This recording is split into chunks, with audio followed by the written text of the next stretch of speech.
discussion, because I think that's really the most benefit of these things is when we start crosstalk and see how we can, meet our goals of lowering emissions, increasing the demand for natural gas across the Pacific Northwest, and stimulating our freight economy. APG is a publicly traded company, so this is the required safe harbor statement. Basically says anything I do, any prognosticating or future statements that I make are based on what I know today, and you should take them with a grain of salt and do your due diligence before making any large equity investment. This slide, it represents basically American Power Group Corporation. We've been in business for quite a while. We've got several clean technology business lines. The company's been dedicated to clean technology for quite a while.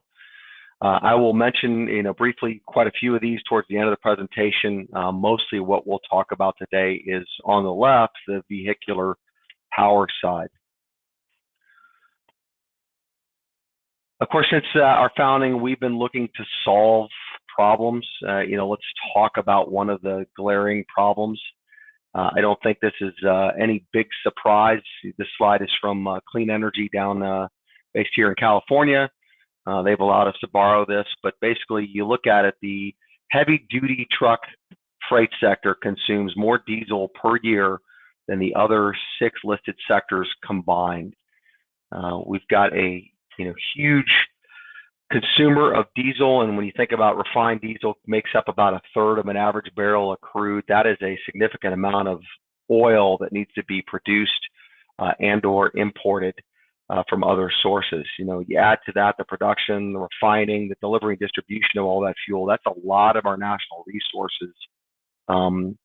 That can present, in my mind, a pretty large national security risk if something were to happen to that distribution.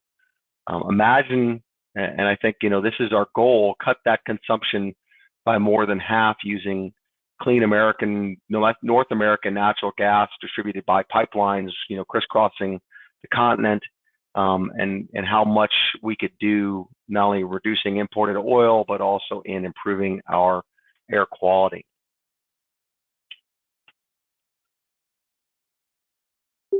Add the diesel consumption issue, add to that what diesel does when it's consumed and combusted in heavy duty trucks. We need to acknowledge that the emissions from those trucks, that is the largest source of health harming emissions, especially in our urban areas across the country.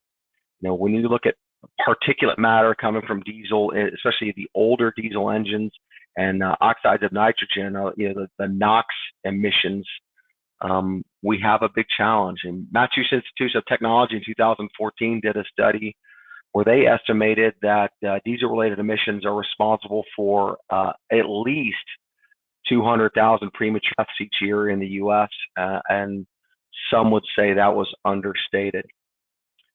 So the slide you're looking at here it was from Portland Clean Air. It's a depiction of the air quality in Portland during a summer day back in 2015. The colors are a little different than I would use, but the yellow shows that they are in around downtown Portland and up by the airport.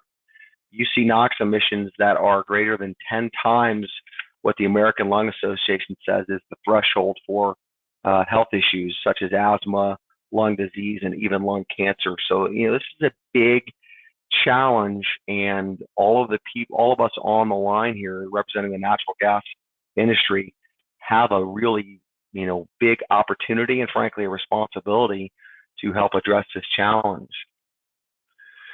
I want to talk a little bit about Washington State too, because we don't think of Seattle and the Puget Sound area having a big air quality challenge. And if you look at what the whole air basin reports to the US EPA, they are below attainment standards. They look good.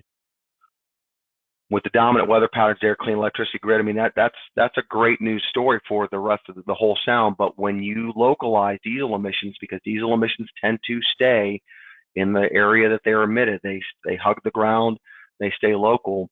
When you start talking about the air quality around the ports, freight distribution centers, industrial areas, that story is not so great. Harder to quantify because we measure in a wider region. But we have air quality issues in the Seattle metro, King County area that don't necessarily show up on the EPA attainment numbers. And the worst part of that, of the fact of that, in my mind, is that the residents who are affected by those emissions that live close to those industrial areas are typically the lowest income, primarily minority folks that are the least able to deal with the health issues that result from these emissions. So while the broader Seattle metro region has cleaner air, we do have residents that are affected by these emissions that we can make a difference in with natural gas. Hey, Dan, we've got a question real quick, if you don't mind. The question is about the map of Portland. And the question is, can the results of that map be correlated to truck or vehicle activity on any particular day? Good question. I'd have to go back to the source document and look at it. There are a variety of sources, but if you look at the data of where the tracked emissions, the tracked pollutants, what they are and where they come from, you can, I just don't have the raw data, but Pacific Northwest, they got a pretty clean grid, although Portland does have some other industries. Long answer to a short question, or short answer to a long question is I'd have to go back and look at the raw data of being able to correlate what's truck related and what is industry related. Sure, thank you.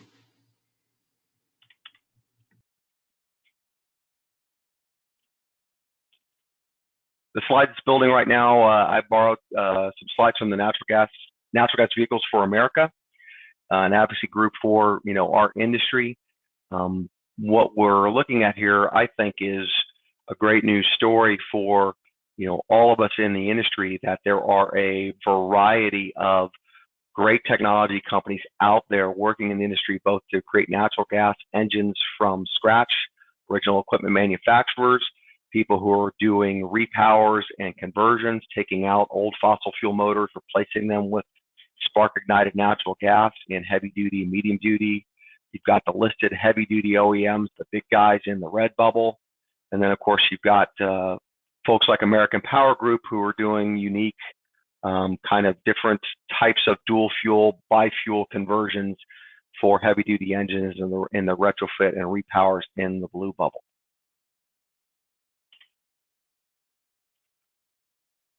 Silhouettes on this page, in the class 4 through 6, the medium duty category. I want to harp on this a little bit because this really is, one of the heart and soul markets for natural gas vehicles, especially the repower industries in that medium duty sector. There are a lot of opportunities here for natural gas dedicated conversions. These trucks typically have shorter routes. They're inside the city, so they don't see a whole lot of terrain. They have lighter payloads, and most of the time they have the ability to come back home, use a less expensive infrastructure for a slow fill overnight. So these are kind of the target trucks that really provide great opportunity. You look at the large walk-ins there, Class 5. UPS is one of the worldwide leaders in alternative fuels, and they have converted a huge portion of their fleet of large walk-in type trucks to natural gas, and you see school buses down there. That has been a great news story for the industry, where you put our kids in cleaner buses that provide less emissions and keep them safe and sound. Kind of some photos here of typical natural gas converted vehicles in that sector. And then I'll push it up to the heavy duty Class 7 and 8 vehicles and the natural gas vehicles. This is where natural gas dedicated engines can start to have challenges, because natural gas technology as it exists today is spark ignited. It needs a plug, which means that those engines are less efficient by nature than a compression ignition diesel. There are some technologies out there that have been tried. They're still in development, but right now, 100% natural gas is spark ignited. What I would point out on that is that still means that the majority of the vehicles in the silhouettes here are great candidates for natural gas, especially when you talk about vehicles that have known routes.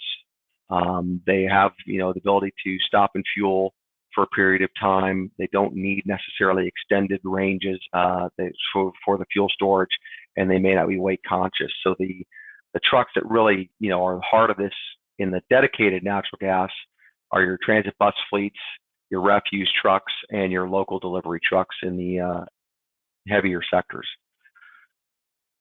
Here's an example of converted natural gas buses around the region. A great application for natural gas. Same thing with refuse vehicles, and the note with refuse vehicles, and Waste Management is one of the leaders in this. Refuse vehicles, what a great story. Surrey, British Columbia has been doing this. Here is the opportunity to take organic waste from our trash bins, get it out of the landfill, put it into a digester, create renewable natural gas, compress it or liquefy it, and put it right back into the garbage truck that collected that that carbon, that energy. So refuse trucks, not only are they a great application for the operational duty cycle, but it also just makes for a great news story for the renewable natural gas industry, especially.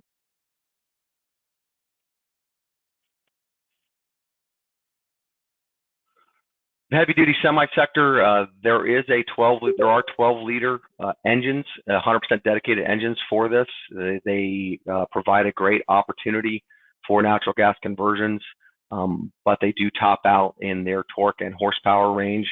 And it can be difficult with the heavy duty sectors to get enough onboard storage of enough energy in the form of natural gas, whether compressed or liquefied, to account for the ranges that some of these trucks accommodate. Which leads me to this slide, which, for those who are fans of other engine manufacturers, this is certainly a Cummins specific slide as far as the engines. They are right now the leaders in the low NOx, low emissions engines. So I just bring this up to talk about the range of engines that you see in natural gas. In the center there, the 8.9 liter, that is available today from Cummins Westport. You see the horsepower range there, spark ignited engine. They're getting NOx levels, that 0.02 number, just for reference, is 90% below the current existing diesel engine NOx emission standard. Next out of the gate will be to the center right, the 12 liter, the 11.9 liter. Again, spark ignited. They're targeting that same 90% NOx reduction, but you can see that the horsepower there, because of the spark ignition, does have some limits. And the 7 liter on the left edge is a little bit in the future, because the existing natural gas 7 liter engines actually do a very nice job for both emissions and performance. Which leads me to finally APG and our technology, and technologies like ours, the retrofit technology, where you combine the benefits of diesel with the benefits of natural gas. That gives us now in the natural gas industry a solution that gets you to 13 all the way up to 16 liter trucks, all the way up to 600 horsepower, over 1,800 foot-pounds of torque. It's compression ignited, so you get the efficiency of that diesel engine. And the numbers down below, those are projected numbers that APG is targeting with some technology improvements that we're going to make on our existing, what we call the V5000 system. But just this is what I kind of wanted to point is the big picture here is natural gas engines, for those of us that are in this industry, now span the entire range of applications from light duty all the way to the heaviest of heavy duty trucks on our nation's roads and up north into British Columbia.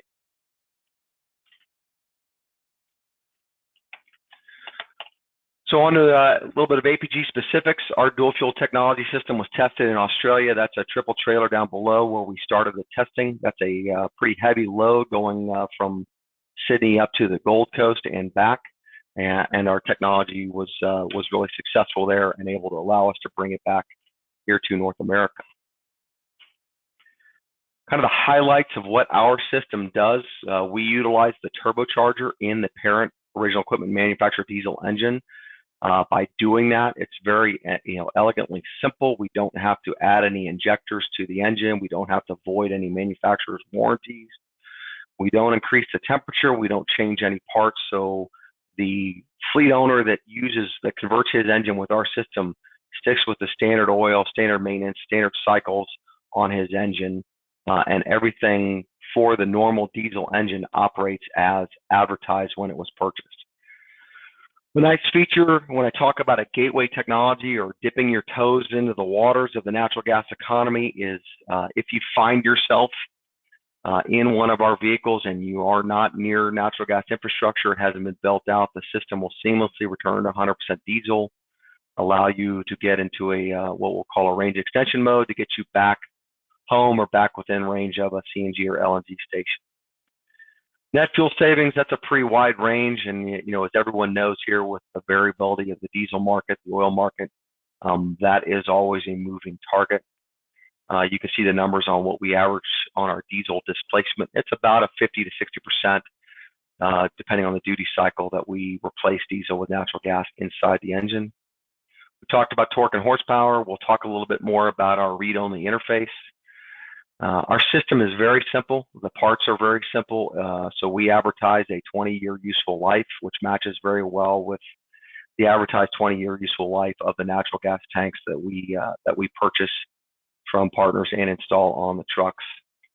And we'll talk more about sustainability later.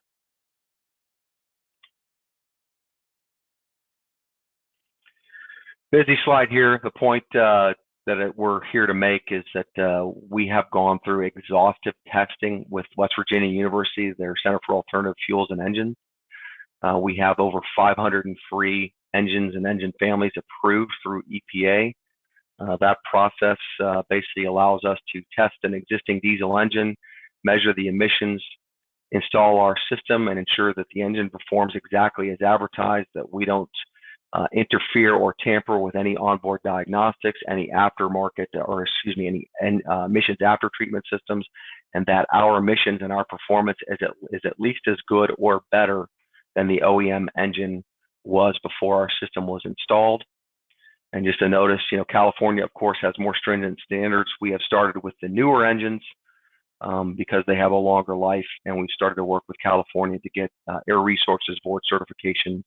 We're actually at 13 models at this briefing at this point. Hey, Dan, quick question for you. Can the dual fuel concept, including the ability to switch to all diesel, be applied to smaller engine sizes? We certainly could. You could apply it to any diesel engine. It's very scalable. The challenge is that because we use the turbocharger as the method of bringing the gas in, when you get the lighter the vehicle and the less and the more stop-start, the more idle you are, the less fuel substitution you will get. So the lighter duty engines we can do it with the technology.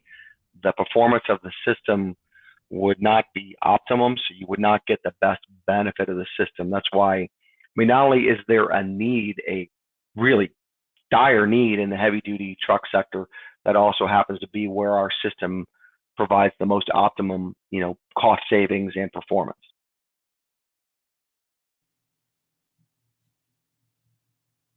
Is that good? Yep, that's great. Thanks, Dan. Okay.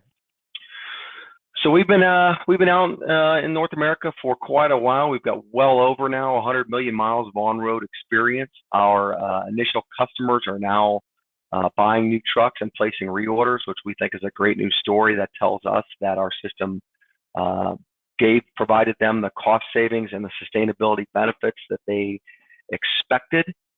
Of note for this group, we have customers in Oregon. We are now doing an install. In fact, I'm flying to Surrey, British Columbia next week to do an install of our first 2 trucks of a buy of 10 in British Columbia. One of our partners in that project is a member of the NWGA, Fortis. They have provided some assistance and money, and also just a great deal of expertise in getting us started in British Columbia. And of course, Canada is just a fantastic market for this, with the difference in fuel prices and the heavier weight trucks that'll go on some of the Canadian roads. We do have some interest in King County in Washington State. Can't go any further into that, but we are active in the Pacific Northwest, and we think, I mean, frankly, I think that's a great market for us when you start talking about where dual fuel fits, longer ranges, steep, rugged terrain, heavy payloads. Those are where you really need technologies like ours.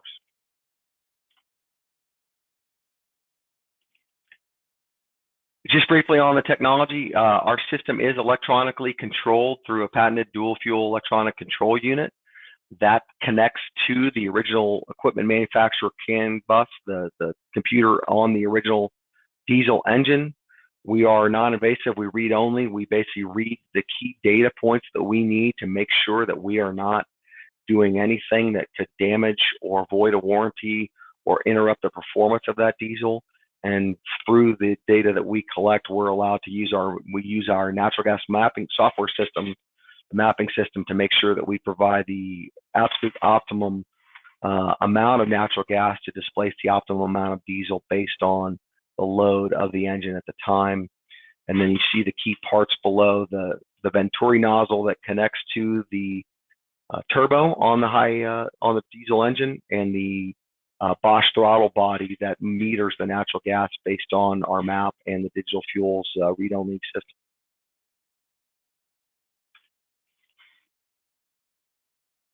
This slide is a diagram of basically what the system looks like. Of note, if you subtract the natural gas tank out of this, our entire system will ship to the customer, or excuse me, to the dealer installer in a moving box that is about 2 by 2 by 3 in size. The system is really remarkably elegantly simple. I will note that our system is agnostic as to the source of the gas. It's just a matter of how you want to store the energy and what space we have available on the frame rail or behind the cab. But we can do CNG or LNG, and of course RNG. Simply, we do provide an outlet for renewable natural gas. How you store it, whether compressed or liquefied, is up to the vendor. What happens though is the system, the natural gas, whether it's either heated from the liquefied state or depressurized from the compression state, goes through a series of safety valves and pressure regulators to arrive in that low pressure regulator, that kind of tan part in the middle. That is the plenum that stores gas at below atmospheric pressure. And then we use turbine pressure as the driver demands more fuel, more power with the throttle. We use turbine pressure to suck natural gas out of that regulator into the combustion chamber with the cold air intake. And that allows us to get combustion of diesel fuel and methane mixed all in the combustion chamber, and it works phenomenally. Just want to make a plug for the affordability and the cost effectiveness of dual fuel conversions. This is one way to depict it, one assumption, but our system all in, we can put basically installed at about $30,000 compared to a purchase of a new natural gas, a dedicated truck. We provide options for existing fleets to convert their heavy duty trucks, up to 6 of them for that same price, and you can see the diesel reduction. Again, one of the challenges is how do we get enough volume to make an actual dent in our diesel consumption and our emissions as well. For a lot of the people on the call, what do we do to get more people into the natural gas industry consuming natural gas so that we can get the capital to build out the infrastructure that a lot of these fleets need to fully make the conversion? Our emission reduction results, this is all verified. This is all tested with documentation from West Virginia University. We went through a dispassionate third party. If you don't know, West Virginia is who discovered the VW emissions cheating scandal. So they have pretty good credibility both in Washington and in California for their testing. We have seen, based on the engine and the duty cycle and the year, we've seen NOx reductions between 30 and 50%, particulate matter, especially in older engines, up to 70%. And you can see the other measurable pollutants and what our reductions are. Again, the carbon dioxide measurement, that is based on just traditional pipeline fossil natural gas. With renewable natural gas, that number can go extremely high. For the future, the numbers in kind of orange here are on our V5000, our existing system. That is, actual data from WVU on a couple of different engines, and you can see that those numbers are between 50 and 65% lower than the 2010 standard. We thought that was appealing enough that we've gone back to West Virginia University and we've started phase one on a production development program to make some changes to our system, both in the electronic control of it and also some other aftermarket SCR system changes to get our NOx levels to as low as we think we can get to 0.05 or 75% lower than the existing 2010 standard, which should allow us to be very competitive in non-attainment areas across the country where NOx-related ozone and smog-forming emissions are definitely a problem. So where do we go from here? We've kind of covered these things. This is what we think the system can do.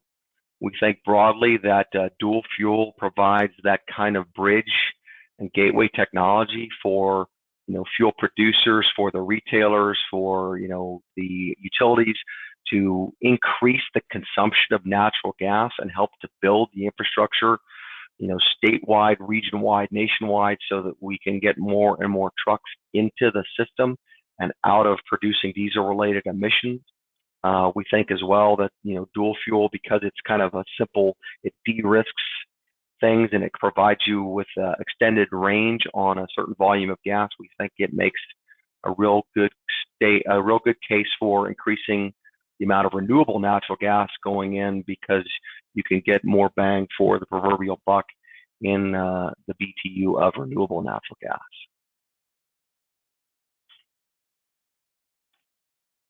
So I'm going to shift gears and I'm going to go very briefly in some of the other APG offerings. Talking with Connor, I think some of these are interesting to the people on the call, and so I'll just throw in what we do with some of our other versions of the system. What we do and what I describe as vehicles can easily be transferred to stationary power. So high horsepower, larger diesel engines, we do the same thing. We just scale the ECM, we scale the Venturi nozzle, we scale the valves to meet that,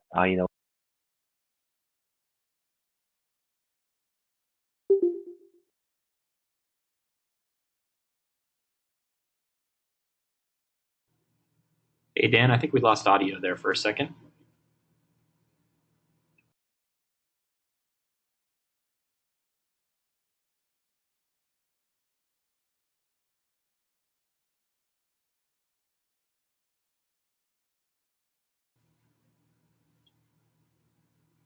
Hey, Dan, are you there?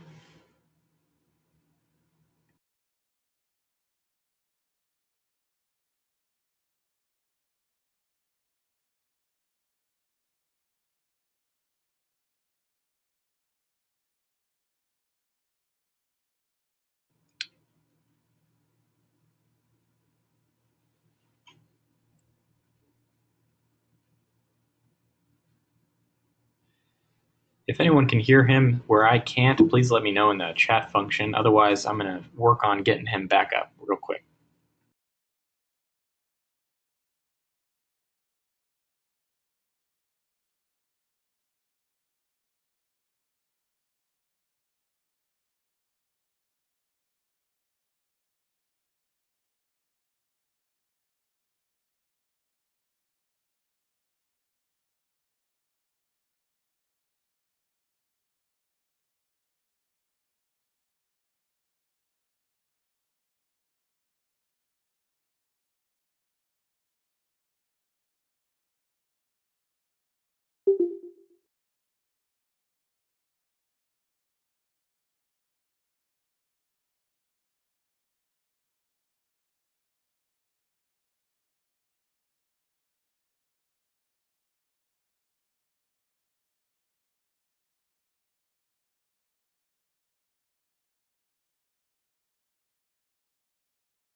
That's bad. Am I back?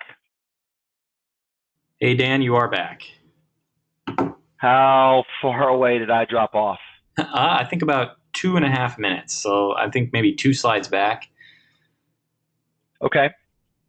So I went through briefly, just so I was trying, I don't know if when I dropped off, but just went through our high horsepower, stationary power. We can do the exact same thing that we do with vehicles on high horsepower, stationary power generators and drilling wells, these kind of things. Sure. I think I may have to share the screen again with you. Okay.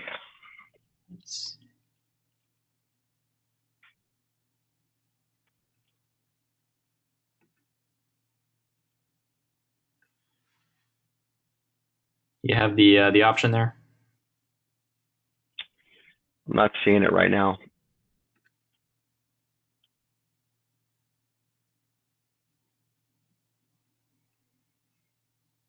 Not you.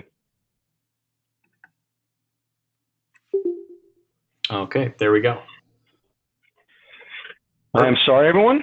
So I talked briefly about APG's high horsepower. Then I was going to just finish up with our flare gas and capture and recovery system that we're developing. We have the ability right now to capture natural gas liquids, the ethanes, butanes, propanes from drilling wells, compress and liquefy those, and then send them off to be monetized in other places. This is the process as available today. Y-grade is that mixture of all those natural gas liquids. Our customers will take that, separate it, and sell it on the retail markets. So that's exciting. What I think is really exciting is the process that's in the development. We think we're a year away from being able to not only capture the Y-grade, but also capture the methane itself. And then we can compress or liquefy that, put it into vehicles on site at the well, or clean it up to pipeline standards, put it in the pipeline, and off it goes if we have pipeline access. So that kind of completes APG's technologies, the things we do in our business lines. And I will stop here and open it up for broader questions. I'm going to leave it to you, Connor. Good. Well, I'm glad we got you back because we have several questions. Let's see. Yeah. How does having the system fitted impact the original engine manufacturer's warranty?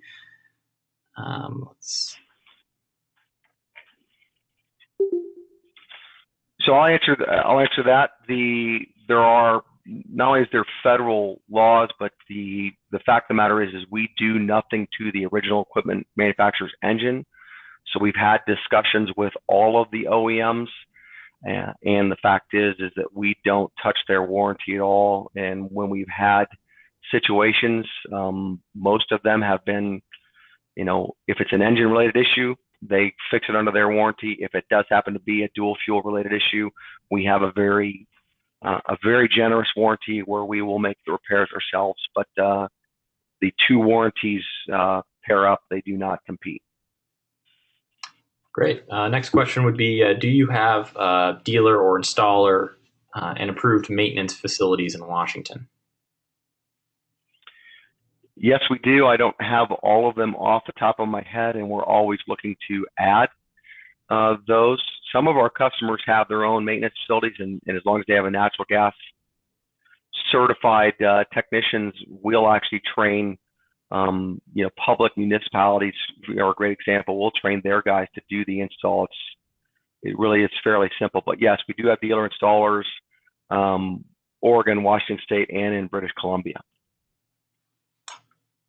Great. Next question we have here is: it's clear that your system is filling a need at the heaviest duty end of this market. But do you have any idea of when there may be a 15 or 16 liter dedicated natural gas engine? I don't. I mean, I've listened to Cummins Westport, who kind of is, I hesitate because I know PACCAR is out there in the Pacific Northwest, and they're a great company with great engines. But Cummins has really been the leader, and they tried a 15 liter engine and really had trouble with it. Volvo, I believe in Europe, has tried what they call HPDI, which is using diesel as the initial ignition and then methane for the rest of combustion.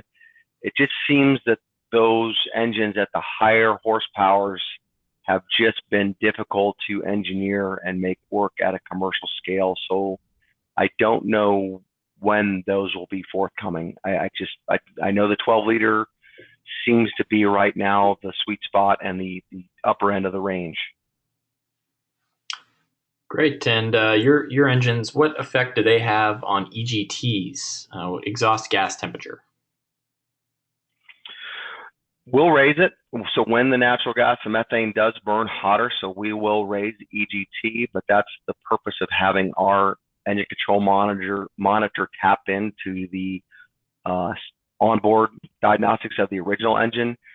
If we raise that temperature to where it even gets close to the original equipment manufacturer limits, we will basically close our butterfly valve, the throttle body will come off, and we will maintain the performance of that engine within spec. We don't see, through our normal operating parameters, we don't ever see that EGT get to the point where it stops our dual fuel from reaching the 50% kind of substitution rate that we target as a minimum. So it does, it doesn't defy the laws of physics. It's raised temperatures, but not above. We don't have to change the oil. We don't change fluids. Everything is consistent with the performance of that original diesel engine. Great. We got a couple more here. The next one is there a difference in fill time with these NGV applications in the heavy duty sector? If we're talking gas to gas, so whether it's LNG or CNG, no. The fill time on natural gas is going to be dependent on the retailer or the station that's installed. So with CNG, of course, there's slow fill. There's various levels of fast fill that will determine how quickly you can fill that tank. But our CNG tank is a standard momentum, typically with our dealers, a CNG tank. LNG, same as LNG. Now, if we're talking the difference between diesel and natural gas, that's a different issue. And yes, natural gas will take slightly longer than diesel, but with fast fill, it's not very noticeable. Sure. And the next question is, what's the experience as to the percentage of customers choosing CNG versus LNG? I would say it is predominantly a CNG. I wouldn't wager a percentage, but it is predominantly compressed natural gas that our customers choose to install. Sure. How do we make inroads in the school bus market? For our technology, how do you make? I think that in the school bus market, that's a tough market because these districts, they don't have a large capital budget, so getting them to convert. I think I would love to sell my technology, but like I said in there, to be honest, I think the bus market is really tailor made for dedicated natural gas, and I think that the school bus market really fits very nicely in repowers. There are companies, Bluebird, A to Z down in California that do natural gas repowers of school buses. I think that is a great way to get dirty diesels out of, old dirty diesels, let's be honest, out of school buses and get them into the natural gas economy. Can you discuss again the state of the current U.S. trials? Can we ask for clarify that of what part? Sure, I will ask for a clarification there, and then I will move on to the next one, which is: are you interested in participating in individual state discussions on the use of the VW settlement funds?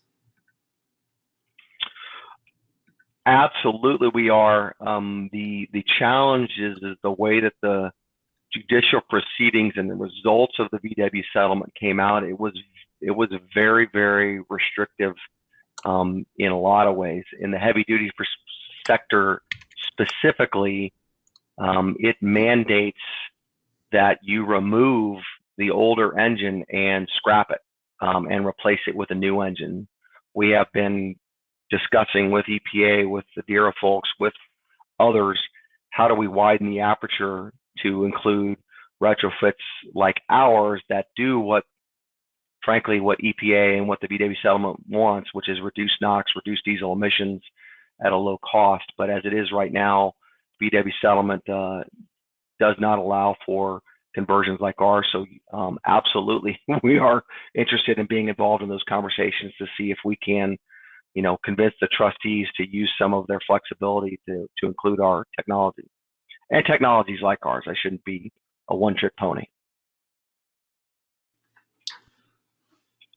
So to go back to the question that we had before, how extensive is the U.S. usage of these APG conversions?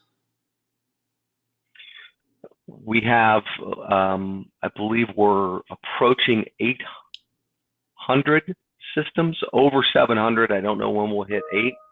And we're almost 150 million miles now across North America. We're expanding into Mexico and really starting a push into Canada. We've got a couple questions coming in about costs. So can you address the cost, how the cost spread between natural gas and diesel affects the economics of your system? It's massive. I mean, there's no way around that. And this market for all of us in the natural gas, vehicle market has become exponentially more difficult as oil prices have fallen. So that diesel to natural gas spread is critical to supporting the sales. So, the 50-cent tax credit at the federal level, state and local incentives, things that help. Because, most of our customers kind of pull their monies out of two pots. They have a capital expenditure money where they will buy our system or buy a vehicle, and they have operations and maintenance budgets that, take advantage of the diesel spread. But that diesel spread is critical for us getting our payback periods inside of what most fleets are looking for, which is about a 24 to a max of 30 months payback for the price of our system. Do you have any cost comparison data comparing propane school buses in your system? I do not. I don't know. We really are not looking to compete in the school bus market, because that is a smaller engine than the 13 to 16 liter that market that we're really targeting. Gotcha. Well, school bus engines are usually somewhere between that. They can be as low as that 6.7 liter and as big as that 8.9, but they're kind of in the medium duty engine range. Got it. Well, that's the last question that I have here. And so in the absence of any other questions, I just want to thank you again for taking the time to do this. This was a very good presentation, and I really appreciate your time in doing it. I hope that we will continue to stay in touch on issues like this, and that anyone who has any further questions either types them out very quickly in the next couple seconds or gets in touch with you directly at the contact information here. Yeah, I apologize for the technical difficulties. I have no idea what happened, but I guess we got through it. We did, yes. So thanks again, and we'll be talking soon. Thanks, everyone. Thanks, Connor.